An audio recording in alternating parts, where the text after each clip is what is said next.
Salam sejahtera semua, saya Dr. Mohd Rizal. Hari ini, saya ingin mengajak semua untuk sama-sama membincangkan tentang beberapa jenis makanan yang kelihatan tidak berbahaya, mudah dimakan, sedap, tetapi hakikatnya mungkin sedang secara senyap merosakkan saluran darah kita tanpa kita sedari. Ramai yang beranggapan bahawa jika tidak merokok, tidak minum alkohol, maka sudah dikira orang yang sehat. Tetapi kebenarannya tidaklah semudah itu. Sesetengah jenis makanan yang sering kita makan, terutamanya makanan diproses atau makanan ringan harian, telah menjadi punca utama yang menyebabkan saluran darah tersumbat, membawa kepada risiko penyakit jantung dan kekurangan darah ke otak tanpa kita sedari. Hari ini saya akan bersama anda semua untuk mengetahui tentang 10 jenis makanan sampah paling beracun yang disenaraikan oleh pakar pemakanan di seluruh dunia. Ramai mungkin akan terkejut mengapa tiada mi segera atau hamburger dan air berkarbonat hidangan yang biasa kita kenal. Dalam senarai ini, walaupun kita sering berfikir bahawa ia adalah punca utama penyakit, tetapi jawapannya tersembunyi di sebalik butiran kecil. Setengah perkara yang kita fikir berbahaya, hakikatnya jika dimakan dalam jumlah sederhana dan tahu cara menyesuaikan cara makan dengan betul, mungkin tidaklah seserius yang dibayangkan.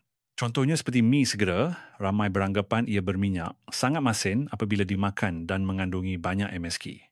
Tetapi kebenarannya, ia hanya membekalkan sedikit nutrisi, makan dalam jangka masa panjang pastinya tidak baik. Tetapi jika sekali-sekala baru makan, dimasak bersama sayur, tambah telur, kurangkan separuh paket perencah dan elakkan menghirup kuah, maka ia tidaklah sampai tahap memusnahkan kesihatan. Hamburger juga begitu.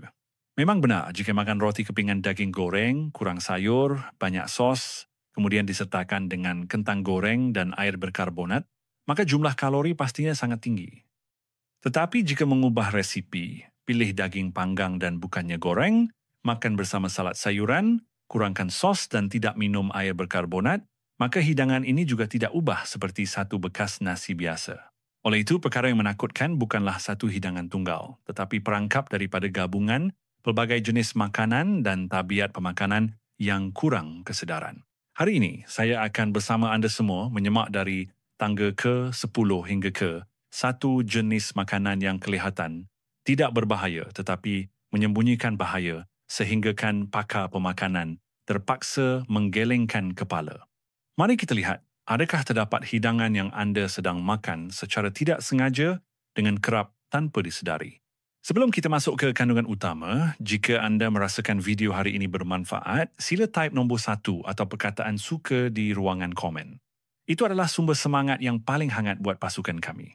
Dan jangan lupa tekan butang suka, langgan saluran ini dan kongsikan kepada orang yang anda sayangi. Tangga ke 10. Asam masin, asam manis dan pelbagai buah kering. Masin manis, hari ini kita akan bermula dengan tangga ke 10. Sejenis makanan yang ramai orang telah makan sejak kecil. Asam masin, asam manis, asam jawa bersalut gula atau pelbagai jenis buah jeruk yang mempunyai rasa masam, manis dan masin yang berpadu sempurna. Ramai orang sering membawanya dalam poket untuk menghilangkan mengantuk atau dimakan sebagai snack semasa menonton TV. Tetapi tahukah anda bahawa di sebalik rasa yang enak itu tersembunyi bahaya yang mungkin kita abaikan? Dalam proses penghasilan buah-buahan kering ini, kebanyakan kilang sering memasukkan sejumlah besar gula, garam dan bahan pengawet untuk menghasilkan rasa yang pekat dan tahan lama. Tambahan pula, mereka juga menggunakan pewarna makanan dan perisa sintetik supaya kelihatan lebih menarik. Ini bermakna buah-buahan segar yang dahulunya kaya dengan vitamin dan serat telah digantikan dengan bom gula dan garam bersaiz kecil. Hanya dengan memakan sebiji asam manis, kita umpama sedang menghisap ketulan gula dan natrium terus ke dalam tubuh. Gula akan menyebabkan gula darah melonjak, memaksa pankreas bekerja keras untuk menghasilkan insulin. Lama-kelamaan akan berisiko mendapat diabetes jenis 2. Manakala jumlah natrium yang terlalu tinggi akan meningkatkan tekanan darah, memberi kesan buruk kepada saluran darah dan buah pinggang secara perlahan-lahan. Apa yang lebih membimbangkan ialah setengah kilang pengeluaran yang tidak beretika turut menggunakan pewarna makanan industri atau bahan perisa yang tidak dibenarkan.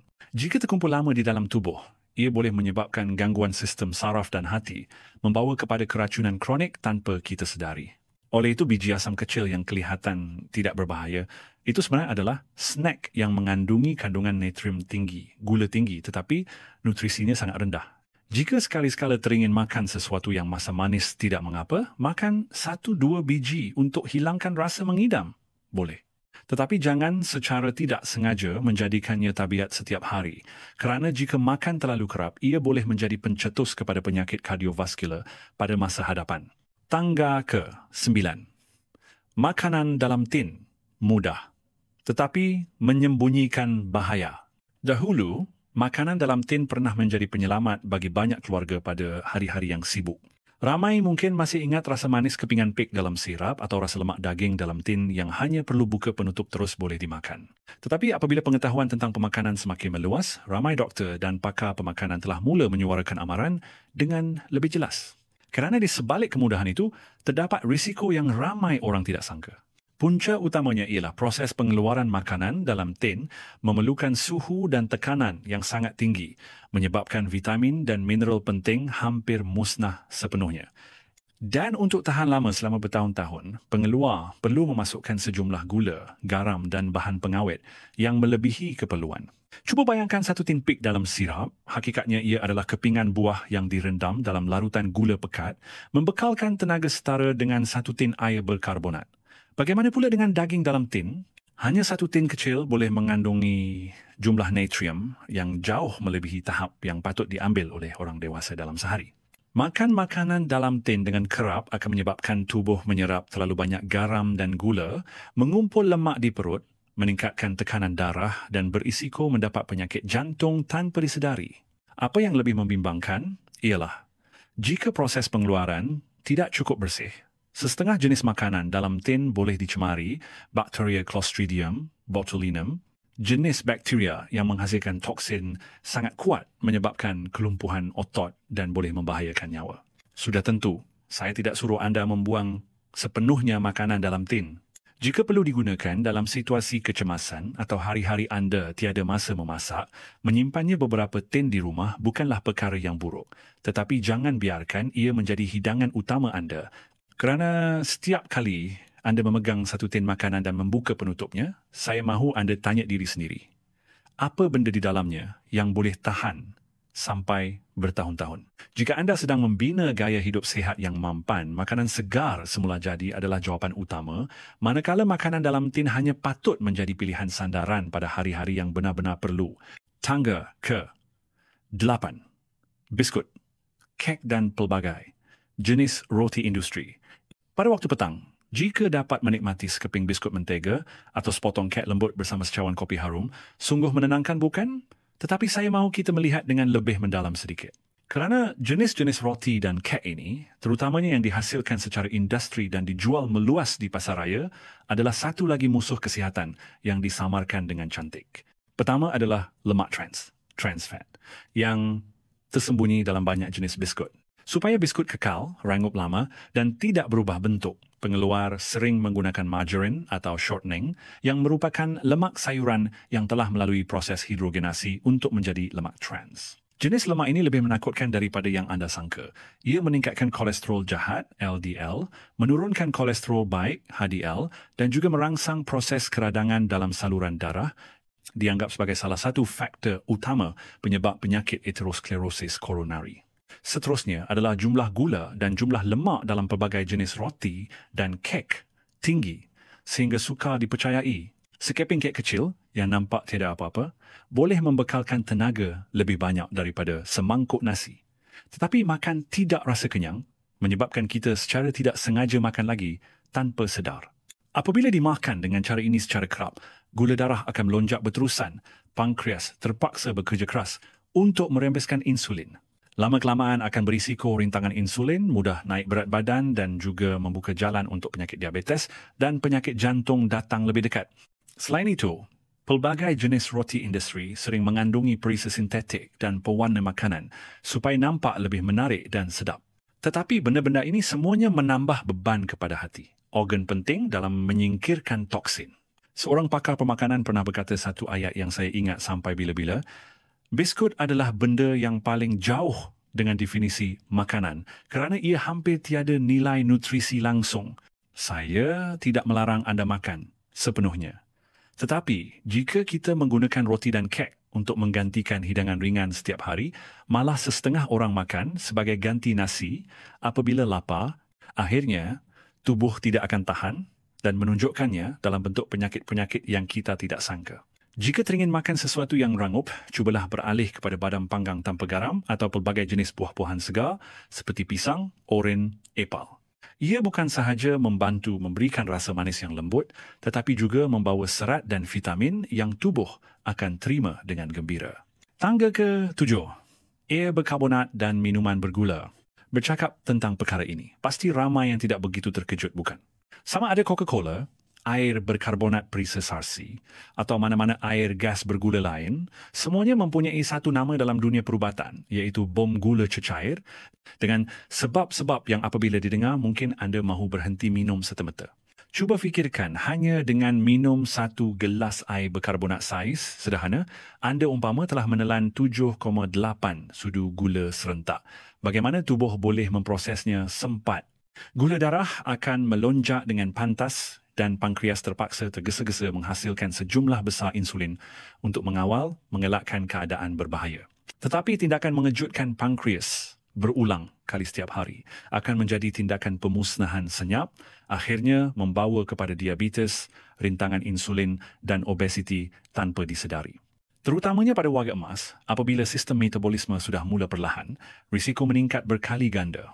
Belum habis lagi, gula fruktosa dalam minuman-minuman ini juga menghalang proses metabolisme lemak, menyebabkan tubuh meningkatkan penyimpanan lemak berlebihan di hati dan kawasan perut, menyebabkan masalah hati berlemak, perut buncit dan meningkatkan risiko penyakit jantung dalam jangka masa panjang. Perkara yang ramai tidak tahu ialah setengah jenis air berkarbonat juga mengandungi asid fosforik untuk menambah rasa masam yang menyegarkan. Tetapi asid jenis ini akan bergabung dengan kalsium dalam tubuh dan menyingkirkan kalsium keluar melalui air kencing, menyebabkan tulang perlahan-lahan menjadi lemah, berisiko osteoporosis, terutamanya pada mereka yang berumur 60 tahun ke atas. Kedengaran agak berlebihan, bukan? Tetapi keputusan kajian di banyak negara telah menunjukkan minum satu tin air berkarbonat setiap hari juga berbahaya setara dengan menghisap beberapa batang rokok.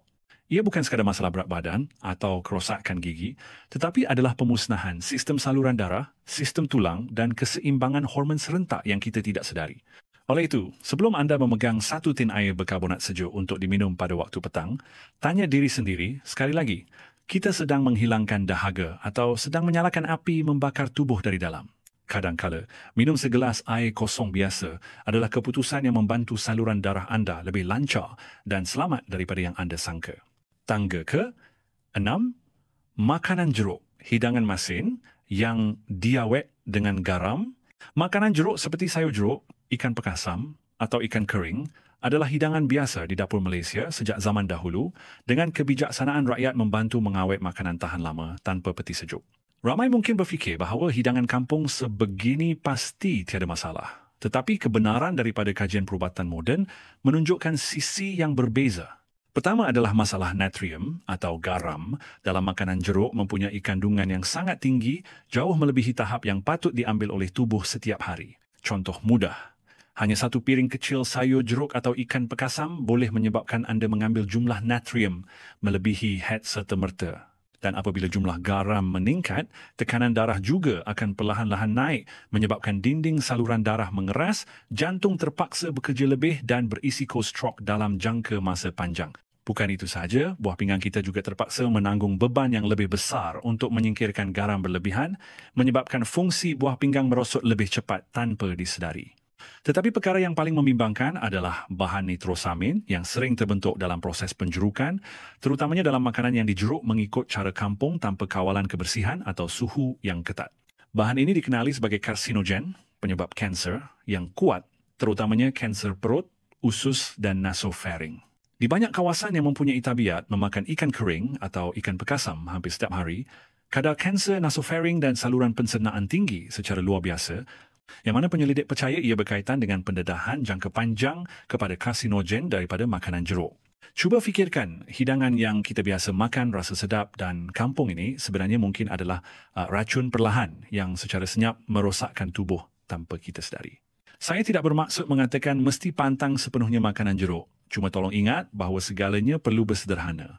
Makan sikit sahaja dan utamakan memilih makanan segar mentah sebagai hidangan utama. Kerana hidangan semula jadi, dengan rasa yang ringkas adalah jawapan kepada kehidupan yang panjang umur dan selamat. Jika anda telah menonton sehingga ke sini dan berasa video ini mempunyai sesuatu yang membantu anda melihat atau memahami diri dengan lebih jelas, jemput taib nombor 6 di ruangan komen atau kongsikan perasaan anda sekarang. Jika anda belum langgan saluran ini, jangan lupa tekan butang langgan dan aktifkan loceng notifikasi ya, supaya anda tidak terlepas video seterusnya daripada kami. Sokongan anda adalah sumber semangat yang besar bagi kami, kerana setiap message, setiap tontonan menyuntik kekuatan untuk kami menghasilkan video yang hangat, bermanfaat dan menyebarkan harapan kecil ke hati ramai orang lain. Mari kita melangkah bersama-sama. Dan sekarang, mari kita lihat apakah makanan seterusnya di tangga ke-5 dan mengapa ia adalah bahaya senyap yang ramai abaikan. Tangga ke-5, makanan bergoreng. Makanan yang digoreng dalam minyak panas. Makanan bergoreng dengan warna kuning keemasan, rengup di luar, lembut di dalam, sama ada ayam goreng, ikan goreng, pisang goreng ataupun cakoi pada waktu pagi. Hanya dengan nama saja, ramai sudah tidak dapat menahan air liur. Tetapi di sebalik aroma rangup itu tersembunyi bahaya yang sedang senyap-senyap mengancam kesihatan kita. Pertama sekali, perlu difahami bahawa bila-bila masa kita menggoreng makanan dalam minyak pada suhu tinggi, beberapa bahan kimia akan terbentuk serta-merta, contohnya akrilamida, yang sering ditemui banyak dalam kentang goreng, adalah bahan yang berpotensi menyebabkan kanser. Daging haiwan yang digoreng lama juga akan menghasilkan kumpulan karsinogen lain yang dipanggil amina heterosiklik HCA. Pada masa yang sama, suhu tinggi juga memusnahkan nilai nutrisi penting seperti vitamin dan protein dalam makanan. Seekor ikan haruan segar yang dahulunya kaya protein, selepas dicelup ke dalam kuali minyak panas, berubah menjadi seketul makanan penuh lemak dan sisa bahan. Daripada membekalkan tenaga kepada tubuh, ia menjadi agen yang mendorong penyakit kronik datang. Tambahan pula, makanan bergoreng selalunya mempunyai tenaga yang sangat tinggi. Seketul kecil seperti kepak ayam goreng boleh mengandungi lebih kalori daripada semangkuk nasi dan sering penuh dengan lemak tepu. Apabila dimakan kerap, indeks kolesterol akan meningkat tinggi, membawa kepada risiko tekanan darah tinggi, diabetes, lemak darah tinggi. Dan lebih berbahaya lagi ialah kolesterol jahat akan melekat pada dinding saluran darah, menyebabkan saluran darah menyempit, mengeras, membawa kepada penyakit jantung atau stroke akibat saluran darah otak tersumbat. Dan ada satu lagi, perkara yang ramai abaikan. Minyak goreng berulang kali digerai tepi jalan atau pasar. Penggunaan minyak berkali-kali menyebabkan minyak berubah kualiti, menghasilkan radikal bebas dan lemak trans dengan kandungan tinggi. Inilah musuh ketak jantung dan saluran darah dan menyebabkan tubuh menua lebih cepat secara senyap. Anda mungkin berkata, saya tak makan kentang goreng atau ayam goreng pun. Tetapi cuba fikir balik, adakah anda makan cakoi pada waktu pagi? Pernah beli pisang goreng, cucur atau pelbagai jenis kuih goreng Malaysia dengan kerap tak? Makanan-makanan ini nampak tiada apa-apa. Tetapi hakikatnya, ia juga makanan bergoreng berminyak. Apa yang saya ingin sampaikan ialah tidak kira makanan bergoreng itu dari dapur barat atau dapur Asia, asalkan ia telah melalui kuali minyak panas, semuanya tergolong dalam kumpulan yang patut dielakkan atau dikurangkan semaksimum mungkin. Jika benar-benar tidak tahan, cubalah beralih kepada air fryer atau panggang dalam ketuhar. Ini bukan sahaja membantu anda tetap dapat menikmati rasa rangup, malah lebih selamat untuk kesihatan dalam jangka masa panjang.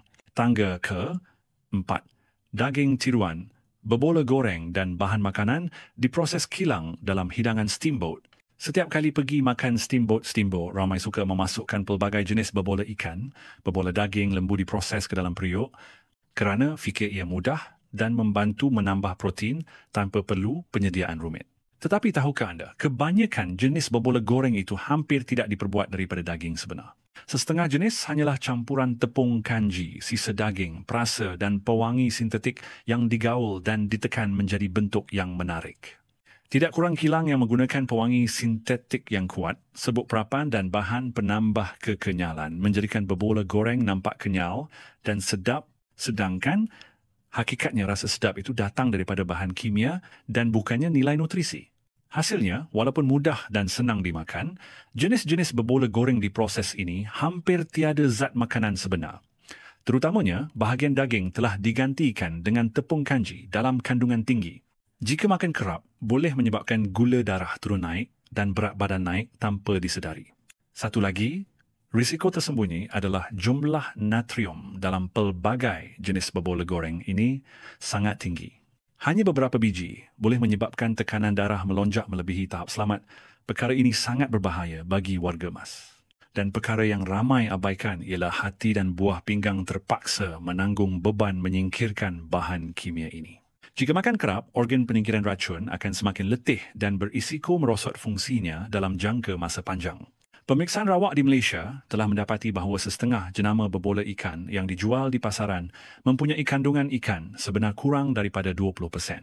Setengah tempat malah secara senyap menambah asid borik untuk menambah kekenyalan.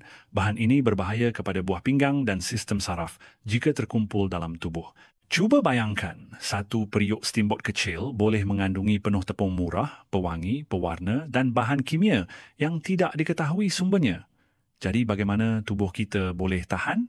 Oleh itu, lain kali apabila anda pergi makan steamboat, saya nasihatkan anda pilih daging segar dan sayur segar adalah yang terbaik. Sedap, selamat dan benar-benar berkhasiat untuk tubuh.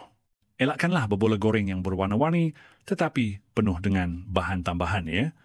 Tangga ke-3, daging diproses berbungkus, sausage, ham, bacon. Kumpulan makanan ini pasti ramai tidak terkejut apabila masuk dalam senarai. Ia sangat popular dalam kehidupan seharian, sama ada ham, bacon daging, salai, solzi atau serunding, semuanya nampak mudah dan sedap.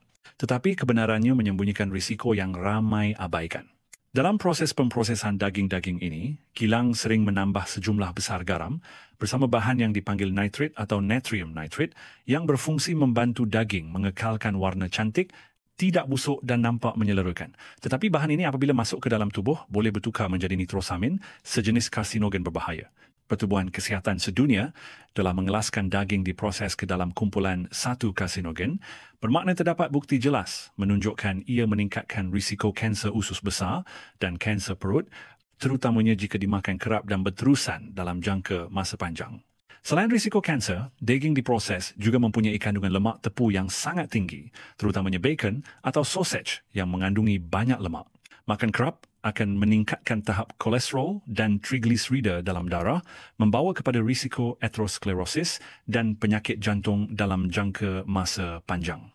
Belum habis lagi, kumpulan makanan ini sering mengandungi banyak bahan pengawet dan bahan tambahan, menyebabkan hati terpaksa bekerja keras untuk menyingkirkannya.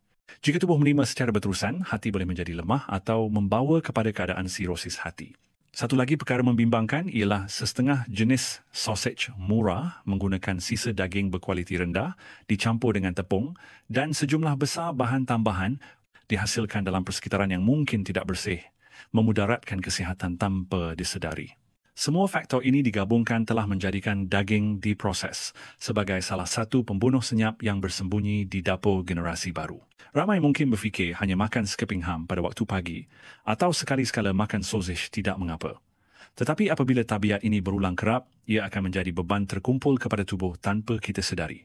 Jika anda mahu menjaga saluran darah sihat dan mengurangkan risiko kanser, saya nasihatkan anda kurangkan pengambilan daging diproses dan beralih kepada memilih protein daripada ikan, ayam atau daging segar yang dimasak baru, ia jauh lebih selamat dan berkhasiat. Tangga ke-2, teh susu, bubble tea. Minuman menggunakan krima lemak sayuran menggantikan susu. Bagi tidak sedikit orang muda, terutamanya pekerja pejabat di bandar, teh susu mutiara, bubble tea, hampir menjadi minuman wajib setiap hari. Tak minum rasa macam tak lengkap. Tetapi hakikatnya, segelas teh susu yang ramai gemari ini sedang menjadi gelas susu beracun dalam rupa yang manis, menyembunyikan pelbagai bahaya. Perkara yang ramai mungkin belum tahu ialah satu gelas teh susu mutiara saiz sederhana biasa mengandungi jumlah gula sehingga 30,40 gram lebih tinggi daripada tahap yang disyorkan oleh Pertubuhan Kesihatan Sedunia untuk diambil dalam sehari. Dan jika ditambah topping seperti krim keju atau krim segar di atas, tenaga akan lebih tinggi daripada minum air berkarbonat. Kerana kita tidak makan gula tetapi meminumnya terus, tubuh akan menyerap dengan sangat cepat menyebabkan gula darah melonjak mendadak, menyebabkan tubuh terpaksa merembeskan sejumlah besar insulin dengan segera.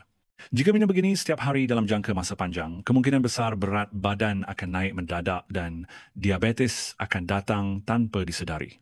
Apa yang lebih membimbangkan ialah perkataan susu di banyak kedai teh susu bukanlah susu segar, tetapi creamer lemak sayuran creamer yang diperbuat daripada minyak sayuran yang telah melalui proses hidrogenasi dicampur dengan perisa susu sintetik dan tepung susu. Jenis-jenis creamer ini sangat kaya dengan lemak tepu dan lemak trans, mempunyai tenaga tinggi tetapi hampir tiada nilai nutrisi. Secara mudahnya, gelas teh susu yang kita minum setiap hari hampir hanyalah minyak dan gula yang dicampur supaya wangi manis dan sejuk. Jika minum kerap, saluran darah kita terpaksa berendam dalam campuran lemak dan gula berterusan. Inilah resipi langsung yang membawa kepada risiko penyakit jantung dan saluran darah. Sudah ada kes sebenar dilaporkan di akhbar. Seorang gadis muda minum teh susu mutiara setiap hari beberapa gelas, sehinggalah gula darah melonjak mendadak, pingsan dan terpaksa dimasukkan ke hospital kecemasan kerana keadaan hiperglisemia akut. Itu bukan cerita rekaan. Jika anda masih mau minum, saya tidak larang. Tetapi saya nasihatkan anda pilih jenis teh susu tanpa gula atau kurang manis, jangan tambah krim segar, dan beralih kepada menggunakan susu segar dan bukannya creamer lemak sayuran. Paling penting, jangan minum terlalu kerap. Anggaplah ia sebagai snack istimewa, seminggu sekali sudah cukup. Jangan sesekali guna teh susu menggantikan air kosong kerana akibat jangka panjang boleh menyebabkan anda menyesal apabila kesihatan tidak dapat dikembalikan lagi. Tangga ke 1. Snack lidi pedas, latiau. Raja segala makanan sampah paling beracun. Makanan yang menduduki tangga teratas carta super sampah kali ini ialah snack lidi pedas atau latiau. Batang snack yang mempunyai rasa pekat, warna merah menyala, bau rempah yang kuat, rangup pedas memikat, kunyah tak jemu seperti ada kuasa memukau sejak koyak pek pertama. Bagi ramai orang, makanan ini adalah kenangan zaman kanak-kanak, kegembiraan di hadapan kedai runcit yang pernah dijual dengan harga beberapa sen sepaket. Tetapi apa yang kebanyakan orang belum tahu ialah jenis snack lidi pedas ini adalah perangkap kesihatan paling berbahaya. Kerana walau sesedap mana pun, ia datang bersama bahaya yang disembunyikan dengan licik. Snack lidi pedas diperbuat daripada tepung gandum diproses, dicampur pewarna, perisa dan sejumlah besar bahan tambahan, kemudian digoreng dalam minyak panas lalu digaul dengan pelbagai rempah sintetik, serbuk cili, lada, serbuk sos dan banyak bahan tambahan lain menjadikan warna merahnya menonjol sehingga hampir tiada lagi jejak makanan semula jadi. Bau harum yang keluar dari paket snack juga datang daripada perisa sintetik dan MSG dengan kandungan sangat tinggi. Satu batang snack kecil boleh mengandungi lebih 20 jenis bahan tambahan yang berbeza.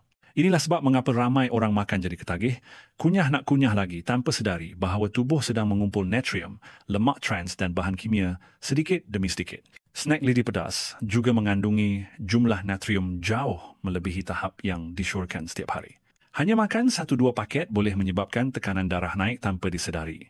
Jika makan kerap, risiko penyakit jantung dan saluran darah akan meningkat secara senyap.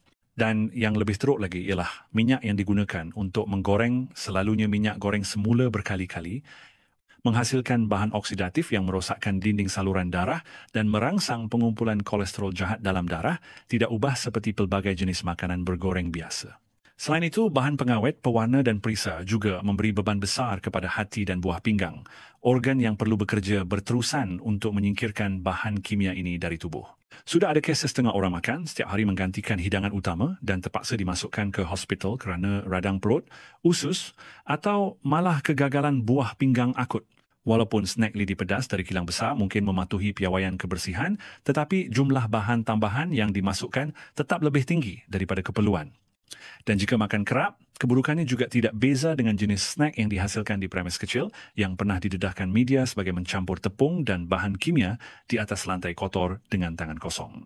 Boleh dikatakan, snack lidi pedas adalah tempat berkumpulnya semua faktor yang menjadikan sesuatu makanan itu ancaman kesihatan, tepung diproses, minyak goreng semula, natrium tinggi, MSG pekat dan pelbagai bahan tambahan yang menyebabkan sistem saraf, sistem pencernaan, jantung, saluran darah, hati dan buah pinggang terpaksa bekerja berlebihan setiap hari. Jika perlu menyusun kedudukan musuh paling berbahaya dalam dunia makanan ringan, snack lidi pedas layak memenangi tempat pertama tanpa pertikaian. Kerana ia bukan sahaja menyebabkan obesiti tetapi juga memusnahkan kesihatan dari dalam secara kronik yang ramai tidak sangka. Sampai di sini, kita telah bersama-sama mengetahui sepenuhnya tentang 10 jenis makanan sampah berbahaya teratas. Cuba lihat semula. Anda akan dapati bahawa rahsia di sebalik rasa sedapnya tidak lain, tidak bukan adalah lemak tinggi, gula tinggi dan garam tinggi, ditambah bahan kimia, rempah ratus yang dimasukkan untuk mencipta bau, warna dan rasa yang menarik sehingga makan banyak mana pun tak jemu. Tetapi benda sedap selalunya ada harganya. Dan dalam kes ini, harga yang kita perlu bayar adalah kesihatan kita sendiri. Memakan jenis-jenis makanan sampah ini dalam jumlah besar dan berterusan setiap hari akan perlahan-lahan menyebabkan dinding saluran darah kita menebal, mengeras dan menyempit tanpa kita sedari. Jantung juga terpaksa bekerja lebih keras. Buah pinggang juga terpaksa menanggung beban menapis sisa buangan daripada pelbagai bahan kimia, membawa kepada risiko mendapat penyakit kronik dan kanser meningkat sedikit demi sedikit. Semasa kita muda, tubuh boleh bertahan. Tetapi apabila melangkah ke usia pertengahan, masalah yang pernah tersembunyi akan mula muncul. Tekanan darah tinggi, diabetes, hati berlemak, iskemia miokardium akan bergilir-gilir datang melawat. Sampai masa itu, walaupun mahu putar balik masa untuk mengubah cara pemakanan, mungkin sudah terlambat. Adakah kita perlu meninggalkan semua makanan sedap seumur hidup? Tidak sama sekali. Makanan yang baik tidak semestinya tawar. Yang penting adalah kesederhanaan dan pengetahuan.